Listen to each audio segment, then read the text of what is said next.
नमस्ते प्रणाम, मैं हूँ सिंगर करिश्मा कक्कर। आप लोग से बताने आई हूँ कि मेरा गाना फाइनली यूट्यूब पर आ गया है।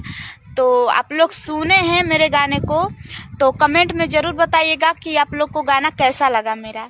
और जितने लोग नहीं सुने हैं तो आप लोग को बता दे रही हूँ कि यूट्यूब पर जाइए, सर्च मारिए बेस्ट भोजपुरी और गाना सुनिए। और कितना अच्छा लगा आप लोग कमेंट में ज़रूर बताइएगा और सुन कर आइएगा फिर बताइएगा कमेंट में।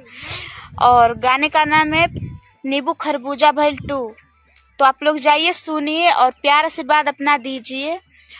और फिर भी बहुत अच्छा प्यार आशीर्वाद मिल रहा है, मुझे बहुत अच्छा प्यार आशीर्वाद दे रहे हैं।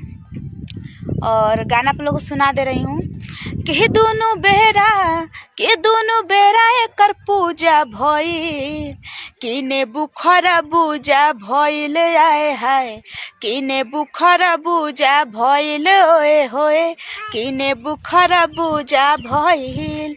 ये सॉन्ग है, आप लोग जाइए सुनिए और कमेंट में ज़रूर बताइएगा कि गाना कैसा आप लोग को लगा।